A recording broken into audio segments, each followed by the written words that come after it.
신약성경 제일 첫 부분입니다. 마태복음 1장 1절부터 17절 같이 교독하겠습니다. 아브라함과 다윗의 자손 예수 그리스도의 계보라.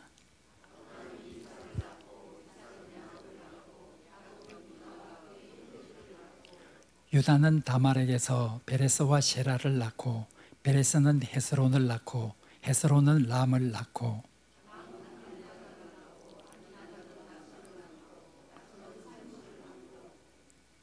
살몬은 라합에게서 보아스를 낳고 보아스는 루sek에서 오벳을 낳고 오벳은 이새를 낳고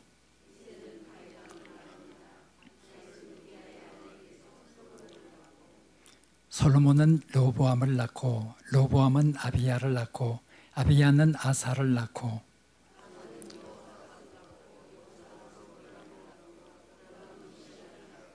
우시야는 요담을 낳고 요담은 아하스를 낳고 아하스는 히스기야를 낳고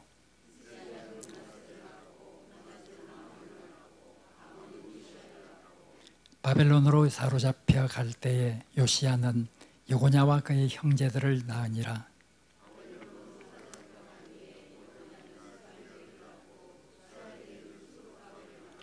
스룹바벨은 아비훗을 낳고 아비훗은 엘리야김을 낳고 엘리야김은 아소르를 낳고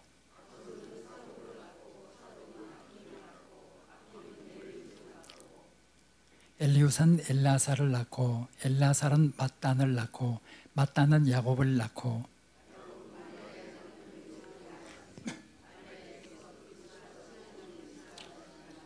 같이 읽겠습니다. 그런즉 모든 대수가 아브라함부터 다윗까지 14대요 다윗부터 바벨론으로 잡혀갈 때까지 14대요 바벨론으로 사로잡혀 간 후부터 그리스도까지 14대더라. 아멘. 이제 오늘부터 새해를 맞이해서 물론 지난 1월 1일이 첫 수요일이었습니다. 그때는 유대인들의 새해 맞이라는 제목으로 우리가 살펴보았습니다. 오늘부터 우리가 같이 생각해 보려고 하는 것은 복음서에 나타난 예수님 이야기입니다. 각 복음서 기자는 자기 나름대로 예수님을 어떤 예수님인가 하는 내용을 자기의 복음서를 통해서 말하고 있습니다. 신약 성경에 보면 예수님의 생애를 기록하고 있는 복음서는 마태복음, 마가복음, 누가복음, 요한복음 4개의 복음이 있습니다. 이 4개의 복음은 다 예수님에 관해서 이야기를 쓰고 있습니다. 예수님 이야기. 마태는 예수님 이야기를 통해서 무엇을 강조하고 있고 마가는, 누가는, 요한은 각각 자신이 쓴 이 복음서를 통해서 예수님의 어떤 모습을 강조하고 있는가 하는 것을 우리가 알아야 합니다. 앞으로 한 8주 동안 각 복음서에 대해서 한 2주씩 해서 약 8주 동안 마태복음, 마가복음, 누가복음, 요한복음 이런 복음서에는 예수님의 어떤 모습이 강조되고 있는가 하는 것을 우리가 살펴볼 것입니다. 오늘과 다음 수요일은 마태복음에 나타난 예수님 이야기, 그 다음에는 마가복음, 그 다음 2주는 누가복음, 그 다음 2주는 요한복음 이렇게 우리가 살펴볼 것입니다.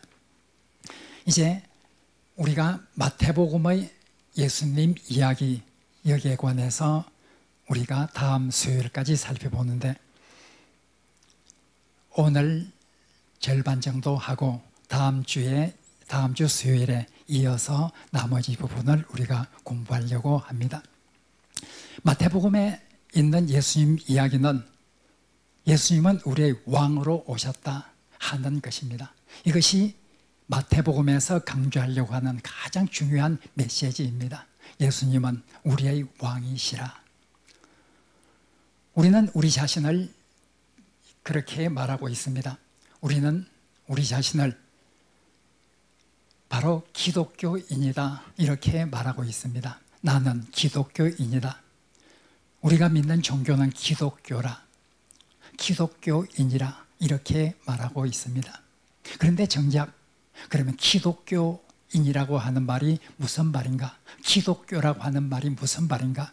우리가 기독이라고 말하는데 도대체 우리는 기독이라고 하는 이런 말을 쓰는데 이 말이 무슨 의미인가? 이것을 아는 사람은 많지를 않습니다. 우리 사랑의백교회 교인들은 잘 알아요. 나는 기독교인이라 하면서 기독이란 말이 무슨 말인지 잘 알지만은 실제로 모르고 있는 사람도 생각보다 굉장히 많이 있습니다. 어쨌든 우리는 우리 자신을 기독교인이라 이렇게 말하고 있습니다. 기독교인이라고 하는 말이 무슨 말인지, 기독이라고 하는 것이 도대체 무슨 말인가? 앞으로 우리가 알 수 있게 될 것입니다. 마태복음은 바로 예수님은 우리의 왕이라 하는 것을 강조하는데 마태복음을 통해서 오늘 우리가 특별히 1장 1절부터 17절을 읽었습니다. 제일 첫 부분이죠. 예수님의 계보입니다. 이 계보에서 강조하고 있는 것은 그리스도라고 하는 단어입니다. 맨 처음부터 예수 그리스도, 아브라함과 다윗의 자손 예수 그리스도의 계보라. 바로 예수는 그리스도라. 그리스도란 말을 강조합니다. 그리고 다윗의 자손이라 하는 말을 강조를 합니다. 그리고 오늘 17절까지는 나오지 않지만 마태복음 2장에 가면은 예수님은 바로 유대인의 왕이라 하는 것을 강조를 하고 있습니다. 바로 마태복음에서는 맨 처음부터 1장 2장에서 예수님은 그리스도라, 예수님은 다윗의 자손이라, 예수님은 우리의 왕이라 하는 것을 강조를 합니다. 우선 그리스도라고 하는 말이 무슨 말인가? 그리스도, 이 그리스도라고 하는 말은 헬라어입니다. 히브리어로는 메시아라는 말입니다. 메시아란 말과 그리스도란 말은 똑같은 말입니다. 이스라엘 나라 말로는 메시아 이렇게 말하고 신약성경이 씌어지던 당시 헬라어를 쓰고 있었는데 그 헬라어로는 그리스도라 이렇게 말합니다.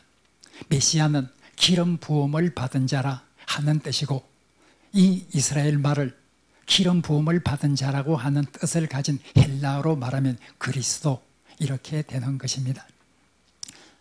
바로 기름 부음을 받은 자, 메시아, 그리스도, 기름 부음을 받은 자라는 말이죠. 기름 부음을 받은 자는 누가 기름 부음을 받죠? 구약 성경에 기름 부음을 받아서 하나님의 특별한 직분을 수행하는 이런 사람은 어떤 사람들이 있어요? 첫째로 왕이죠. 또 어떤 사람이죠? 제사장. 또 더한다고 하면 선지자. 이런 사람들이 기름을 부어서 세움을 받았습니다. 그러나 이스라엘 백성들이 우리는 메시아를 기다린다. 이렇게 기름 부음을 받은 하나님의 종인 메시아를 기다린다. 이렇게 하면서 이스라엘 민족이 메시아를 기다린다고 했을 때 그 메시아는 제사장이 아니고 선지자가 아니고 왕이었습니다. 우리의 하나님께서 보내주실 왕을 기다린다. 이것이 메시아입니다. 유대인들은 오랫동안 메시아를 기다려왔습니다. 그 메시아는 유대인의 왕으로 오실 분이었습니다. 예수는 그리스도라, 예수는 메시아라 하는 이 말은 예수는 우리의 왕이라 하는 것입니다. 마태복음은 맨 처음부터 예수 그리스도, 예수 그리스도의 계보라, 그리스도의 나심은 이러하니라 계속해서 마태복음 1장에서 그리스도란 말을 쓰고 있습니다. 예수님은 우리의 그렇게 고대하던 왕이라 하는 것입니다. 그리고 더 나아가서 다윗의 자손이라는 말이 나오고 있습니다. 다윗의 자손이라. 이 다윗의 자손, 특별히 오늘 읽은 1절에서 17절에 보면 다윗의 자손, 다윗이 굉장히 강조되고 있습니다. 오늘 1장 1절부터 17절을 보았습니다. 많은 사람의 이름이 나옵니다. 14 약 40여 명의 이름이 나오죠. 마태복음 1장에 나오는 예수님의 계보에 약 40여 명의 이름들이 나오는데 그들 중에서 제일 자주 반복되는 사람이 누구일까요? 그 많은 사람들 중에서 제일 많이 반복되는 이름이 누구일까요? 세볼 시간이 없으면 그냥 눈치로 대답하시도록 하세요. 누굴까요? 예, 다윗입니다. 다윗이 제일 많이 반복됩니다. 아브라함과 다윗의 자손 예수 그리스도의 세계라. 이새는 다윗 왕을 낳으니라. 다윗은 우리아에서 바시박에서 솔로몬을 낳고, 그리고 17절에 보면 아브라함부터 다윗까지 14대요. 다윗부터 바벨론으로 포로로 잡혀갈 때까지 14대요. 계속해서 다윗이라는 이름이 나오고 있습니다. 그만큼 이 족보는 다윗을 강조합니다. 그런데 마태복음 1장에 나오는 40여 명의 이런 예수님의 선조들 이름 가운데서 어떤 누구에게도 그 사람의 칭호를 기록해 주지 않았습니다. 이름만 기록하였습니다. 그런데 오직 한 사람에게는 칭호를 붙여주었습니다. 누구일까요? 다윗입니다. 1장 6절에 보면 이새는 다윗 왕을 낳으니라. 이새는 왕 다윗을 낳으니라.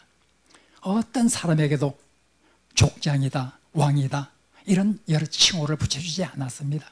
이 족보에 나오는 오직 한 사람 다윗에게만 다윗 왕을 낳으니라, 왕이라는 칭호를 붙여주고 있습니다.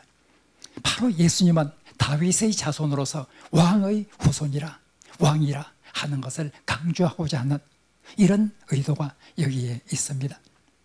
특별히 오늘 17절에 보면 아브라함부터 다윗까지 14대요. 다윗부터 포로로 잡혀갈 때까지 14대요. 포로로 잡혀가서부터 예수까지 14대라. 14라는 숫자가 강조됩니다. 도대체 14라는 숫자를 왜 강조하고 있을까? 14라는 숫자는 우리가 읽을 때는 왜 14라는 숫자를 강조할까 하는 생각을 하게 됩니다. 그러나 주 1세기 유태인들이 읽을 때는 이 계보를 읽으면서 14라는 숫자를 읽을 때 그렇게 어렵지 않게 그 의미를 파악합니다. 14는 다윗의 숫자입니다. 14는 다윗의 숫자죠. 우리가 잘 아는 대로 옛날 헬라어나 히브리어를 쓴 그때는 아직까지 숫자가 발전되지 않았습니다. 그때는 알파벳을 가지고 숫자를 표현을 하였습니다. 예를 들면 우리나라 말 기역은 1이고 니언은 2고 디귿은 3이고 리얼은 4고 이런 식으로 알파벳을 가지고 숫자를 표현을 하였습니다. 다윗이라고 하는 말은 히브리어 3글자로 되어 있습니다. 첫 번째 글자와 세 번째 글자가 숫자로 표현할 때 4를 나타냅니다. 가운데 있는 다윗의 알파벳은 6을 나타냅니다. 4 더하기 6 더하기 4, 14입니다.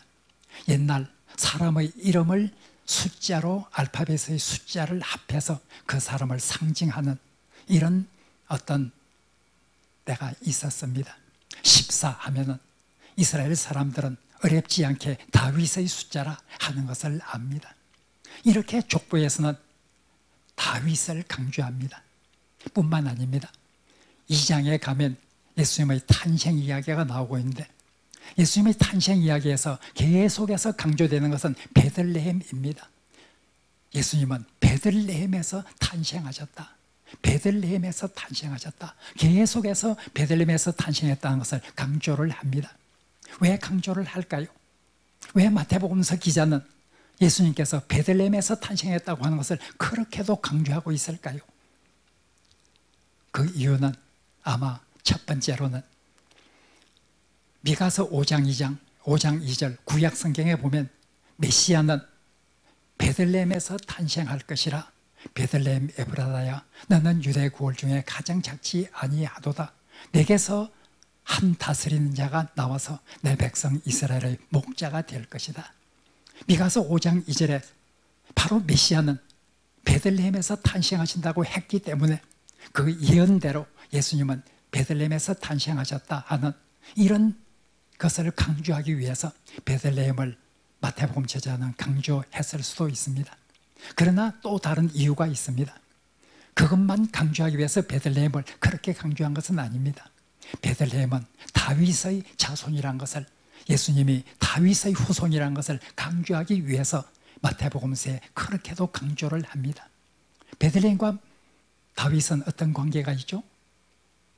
베들레헴을 강조하는 것이 다윗을 강조하는 것이다. 왜 그럴까요? 베들레헴하고 다윗은 어떤 관계가 있죠?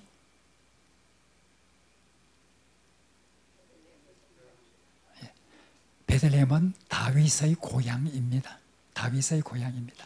여러분들이 누가복음 2장에서 천사가 목자들에게 나타나셔서 다음과 같은 이야기를 하죠. 오늘날 다윗의 동네에 너희를 위하여 구주가 나셨으니, 다윗의 동네 베들레헴입니다.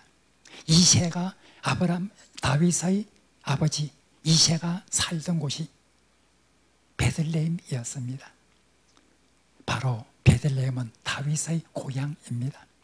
이렇게 마태복음 저자는 베들레헴에서 예수님께서 탄생하셨다, 바로 다윗의 고향에서 다윗의 자손 예수 그리스도가 탄생하셨다, 이것을 강조하고 있습니다. 이렇게 다윗을 강조함으로, 다윗의 자손이라는 것을 강조함으로 마태복음 저자는 예수님은 왕이시라, 다윗과 같은 그런 왕이시라 하는 것을 강조를 합니다. 온통 마태복음 저자는 예수님은 우리의 왕이라 하는 것을 강조를 하고 있습니다. 2장에 가면은 동방박사 이야기가 나오고 있습니다. 동방박사들은 유대 땅에 도착해서 이렇게 말하고 있습니다. 유대인의 왕으로 나신 이가 어디 계시뇨? 우리가 동방에서 그의 별을 보고 그에게 경배하러 왔노라. 유대인의 왕으로 나신 이가 어디 계시뇨? 바로 예수님은 왕으로 나신 분입니다. 유대인의 왕으로 나신 분입니다. 이렇게 왕으로 오신 분, 이 동방박사들은 왕으로 오셨다는 것을 알고 있기 때문에 그들은 예물을 드릴 때 황금과 유향과 모략을 드립니다. 황금은 무엇을 상징할까요? 황금은 바로 왕을 상징하는 것입니다. 왕에게 드리는 예물로서 그들은 황금을 예물로 드리는 것을 우리가 볼 수 있습니다. 이렇게 예수님은 바로 우리의 왕으로 오셨다. 마태복음서 저자는 어떤 복음서보다도 예수님은 우리의 왕으로 오셨다 하는 것을 강조합니다. 그런데 이 왕은 특별한 왕입니다. 사람들이 당시 생각하고 있던 그런 개념의 왕이 결코 아니었습니다. 그 왕은 죽기 위해 오신 사랑의 왕이라, 이것을 마태복음서는 강조하고 있습니다. 지난번 대림절 기간 동안에 우리 교회에 뒤에 구호로 써붙여 놓았던 것이 죽기 위해 오신 사랑의 왕 예수 그리스도, 예수 그리스도 죽기 위해 오신 사랑의 왕, 이런 구호를 붙여 놓았습니다. 바로 마태복음에서 강조하는 것입니다. 예수님은 보통의 왕이 아니라 세상의 왕과는 전혀 다른 그런 특별한 왕이라 하는 것을 강조를 합니다. 그 왕은 죽기 위해 오신 왕입니다. 마태복음 1장 21절에서 천사가 요셉에게 말합니다. 아들을 낳으리니 그 이름을 예수라 하라. 이는 그가 그의 백성을 죄에서 구원할 자이심이라. 이렇게 말했습니다. 예수님은 자기 백성을 죄에서 구원하시는 왕이라, 이것을 강조합니다. 죄에서 구원한다고 하는 것은 죽어야 합니다. 죄에서 구원한다고 하는 것은 자기 목숨을 그들의 죄를 위한 대속물로 내놓아야 합니다. 마태복음 20장 28절에서 인자가 온 것은 섬김을 받아야 함이 아니라 도리어 섬기려 하고 자기 목숨을 많은 사람의 대속물로 주려 함이니라 말씀하였듯이, 바로 죄에서부터 구원하기 위해서는 그들의 죄를 위한 대속물로서 죽어야 합니다. 바로 예수님은 죽기 위해 오신 왕이라 마태복음서는 이 일을 강조하고 있습니다. 죽기 위해 오신 왕이라. 세상 사람들은 살기 위해서 출생을 합니다. 죽기 위해서 출생한 사람은 아무도 없습니다. 살기 위해서 출생을 합니다. 인류 역사상 죽기 위해서 출생한 분이 오직 한 분 계십니다. 예수님은 죽기 위해서 탄생을 하셨습니다. 죽기 위한 목적으로 탄생을 하셨습니다. 사람들이 결국 나면 죽게 되죠. 그러나 사람이 죽는 것은 죽기 위해서 온 것이 아니라 태어났기 때문에 그 결과로 죽는 것이지, 탄생의 목적이 죽기 위한 것은 결코 아닙니다. 예수님은 사람과는 달랐습니다. 죽기 위해서 왔습니다. 죽기 위한 목적을 가지고 이 세상에 탄생을 하셨습니다. 인간의 죄를 위해서. 이것은 사랑 때문이었습니다. 바로 예수님은 이런 사랑의 왕이었습니다. 성탄은 우리들에게는 무한히 기쁜 날이 되지만 예수 그리스도에게는 무한한 고통을 수반하는 그런 날이었습니다. 하늘 보좌를 버리고 인간의 몸이 되어서 죽기 위해 오셨다고 하는 것은 큰 고통입니다. 빌립보서 2장에서 너희 안에 이 마음을 품으라 곧 그리스도 예수의 마음이니 그는 근본 하나님과 동일한 본체를 가지신 분이지만 자기를 비워 종의 형체를 가져 인간의 모습으로 이 세상에 오셨다 하고 말하고 있습니다. 하늘 보좌를 버리두고 죽기 위해서 오신 것, 인간의 죄를 짊어지고 죽는다고 하는 것은 큰 고통을 수반을 합니다.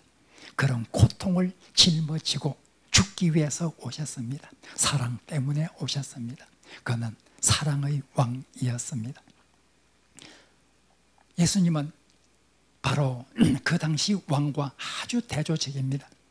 마태복음 2장에 보면 예수님이라고 하는 이 새로운 왕과 당시 유대인의 왕 헤롯은 어떻게 다른가 하는 것을 아주 날카롭게 대조해서 보여주고 있습니다. 예수님은 자기 백성을 위해서 죽기 위해서 오셨습니다. 그러나 헤롯은 어떤가요? 세상의 왕 헤롯은 어떤가요? 헤롯은 메시아가 탄생했다고 하는 동방박사들의 소리를 듣고 깜짝 놀랐습니다.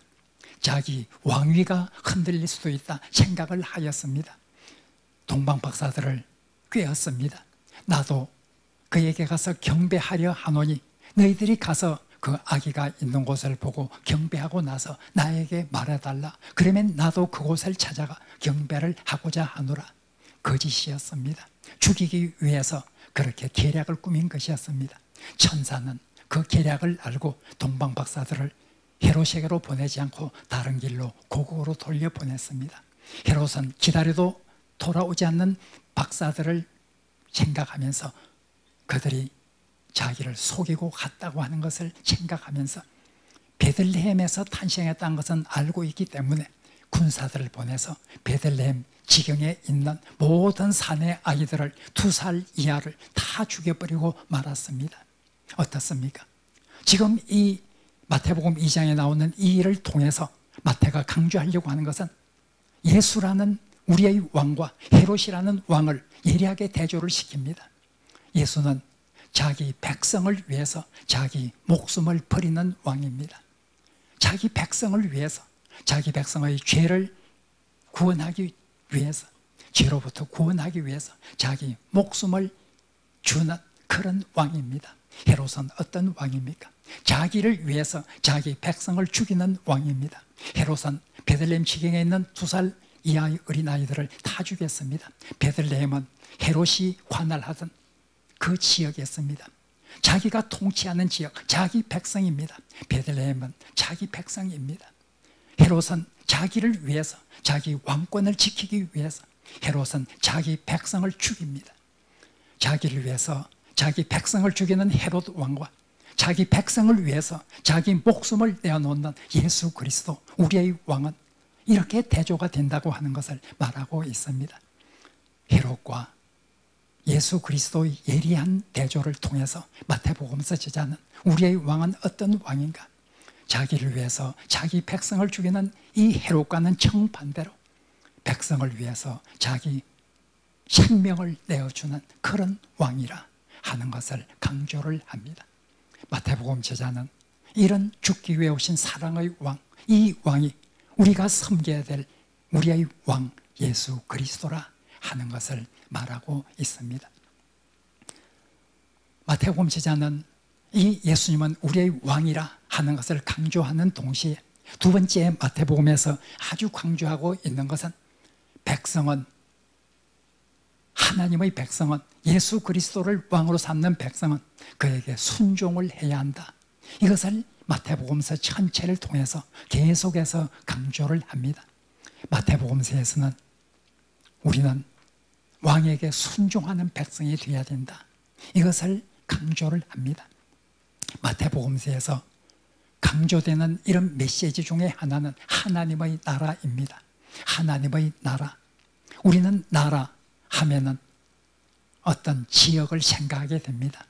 우리는 예를 들어서 가나라고 하는 어떤 나라 이름을 들으면 그 나라가 어디 있지? 영토, 위치부터 생각을 합니다. 그러나 하나님의 나라 할 때 이 나라에 해당하는 헬라어나 히브리어 단어는 그런 영토의 개념이나 위치의 개념이 주된 개념이 아닙니다. 그 나라라고 하는 것은 통치라는 의미입니다. 하나님의 나라라고 하는 말은 하나님의 통치, 이런 뜻입니다. 바로 하나님의 나라, 천국은 하나님의 통치가 이루어지는 영역입니다. 하나님의 나라에 들어가기 위해서는 하나님의 통치에 순종하지 않으면 하나님 나라에 들어갈 수가 없다 하는 것을 마태복음서는 어떤 복음서보다도 강조합니다. 사복음서 중에서 우리 인간의 순종을 가장 강조하는 것은 마태복음입니다.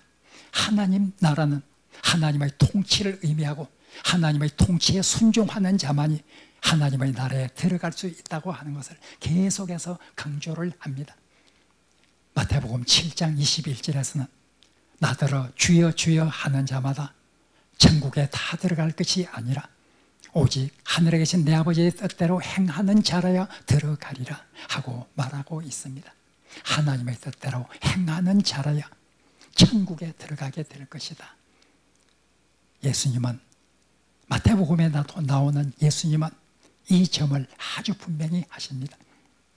마태복음 7장 24절에서 27절에도 보면 누구든지 나의 이 말을 듣고 행하는 자는 그 집을 반석 위에 세우는 지혜로운 사람 같으니 비가 오고 물나며 바람 부딪힐 때 무너지지 않을 것이라. 그러나 나의 이 말을 듣고 순종하지 않는 사람, 행치 않는 사람은 그 집을 모래 위에 세우는 어리석은 사람과 같아서 비가 오고 물나고 바람 부딪힐 때에 그 집은 여지없이 부서지고 말 것이다 하고 말하고 있습니다. 순종, 행함이 없는 그런 믿음을 가지고는 결코 하나님을 기쁘시게 할 수가 없다고 말하고 있습니다. 순종해야 된다. 하나님이 우리의 왕이라고 하면 왕의 백성된 우리의 의무는 그에게 순종하는 것이고, 예수님이 우리의 왕이라고 하면 우리의 백성된 의무는 예수님의 말씀에 순종하는 것이라. 이것을 마태복음서는 계속해서 강조를 하고 있습니다. 그러면 하나님의 뜻은 무엇일까요? 하나님의 뜻에 순종하는 것이 중요하다고 했는데 마태복음서에 나오는 예수님은 계속해서 강조를 합니다. 모든 율법, 하나님의 뜻의 핵심은 사랑이라. 하나님을 사랑하고 이웃을 사랑하라고 하는 이것이야말로 모든 율법의 근본적인 요점이라 하는 것을 말하고 있습니다. 마태복음 22장 34절에서 40절에 보면 어떤 사람이 예수님께 물었습니다. 율법 중에 어떤 계명이 가장 큰 계명입니까? 예수님께서 대답합니다. 우리 교회 앞에 기록되어 있는 신명기 6장 5절을 통해서 하나님을 사랑하라고 하는 것이 크고 첫째 되는 계명이요, 우리 교회 나갈 때 볼 수 있는 뒤에 기록된 레위기 19장 18절을 인용하면서 내 이웃을 내 자신과 같이 사랑하라 하는 이것이 또한 모든 율법의 근본적인 정신이라 하고 말씀하셨습니다. 마태복음서에서는 우리가 하나님의 뜻을 행한다고 했을 때, 하나님께 순종한다고 했을 때 하나님 사랑과 이웃 사랑, 이것으로 하나님의 뜻을 요약할 수 있는 것이고, 이런 사랑 없는 순종은 결코 있을 수가 없다고 말하고 있습니다. 서기관과 바리새인들, 이들은 외형적으로 보이는 이런 행동을 가지고 자기들이 의롭다고 생각을 하였습니다. 그러나 예수님은 그들을 향해서 책망을 하셨습니다. 너희들 마음속에 사랑이 없다. 사랑이 없이 행하는 모든 것은 하나님의 뜻을 행하는 것이 아니라, 순종하고 있는 것이 아니라, 무엇을 하든지 사랑을 동반해서 해야 된다고 하는 것을 예수님께서 계속해서 말씀하셨습니다. 바로 마태복음서는 이렇게 하나님의 뜻을 순종해야 하늘의 백성이 되고, 하나님의 뜻의 순종은 가장 근본적으로 사랑을 행하느냐 하는 여기에 있는 것이라 하는 것을 말하고 있습니다. 우리가 다시 한번 생각해 보아야 합니다. 우리는 우리 자신을 기독교인이라 이렇게 말합니다. 기독이라고 하는 말이 무슨 말입니까? 기독이라고 하는 말은 그리스도라는 말을 한자로 이렇게 쓴 것입니다. 기독교라고 하는 것은 그리스도교라는 말입니다. 기독, 그리스도를 한자로 이렇게 표현한 것입니다. 우리는 기독교인이라 하는 말은 나는 예수를 그리스도로 믿는 사람이다 하는 것입니다. 예수를 그리스도로 믿는다고 하는 것은 이미 말씀드린 것처럼 바로 예수님을 메시아, 즉 왕으로 믿는다는 것입니다. 예수님이 우리의 왕이라는 것을 나는 믿는다. 예수님이 그리스도라고 하는 것, 예수님이 왕으로 오셨다고 하는 것을 나는 믿는다. 이것이 바로 내가 기독교인이라 하는 뜻입니다. 우리의 왕으로 예수 그리스도를 믿는다고 하면 마태복음서 저자는 우리에게 질문을 합니다. 왕에 대한 백성의 가장 큰 의무는 그에게 순종하는 것이라 하고 말하고 있습니다. 내가 기독교인이라고 말하고 있으면서 하나님의 뜻에 예수 그리스도의 말씀에 순종하지 않는다고 하면 그것은 기독교인이라고 진정으로 말할 수 없을 것입니다. 우리는 우리 자신을 기독교인이라고 말할 때 정말 나는 진정한 기독교인인가, 진정으로 그리스도를 왕으로 모시고 그에게 순종하는 하늘의 백성인가 하는 것을 생각해 보아야 합니다. 바로 마태복음을 통해서 주는 이런 하나님의 메시지를 들으면서 2020년 우리가 나는 기독교인으로서 나는 예수를 우리의 왕으로 굳게 믿으면서 그에게 순종하면서 살겠다고 하는 이런 다짐 가지고 2020년을 살아가는 우리 사랑의 빛 모든 교우들이 되기를 간절히 바랍니다. 말씀을 생각하면서 같이 기도하도록 하겠습니다.